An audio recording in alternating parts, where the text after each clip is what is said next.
everyone, welcome back to this channel. In this tutorial, I will show you an easy trick to get the common fish Reef Blue Fish to complete the Pirate Cove index. Okay, let's get started. In the latest update, there's a forgotten skill quest, but to unlock it, you need to complete the Pirate Cove index first. And one of the fish that you need is Reef Blue Fish, like this. And because Reef Blue Fish is a common fish, so you don't need high level gear. Just use like a starter rod, like this, like this, like this, and then you can use the bait, starter bait. This one.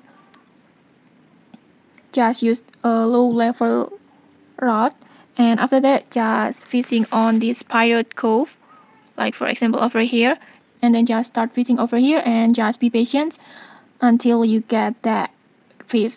And this is what the Reef Blue Fish looks like.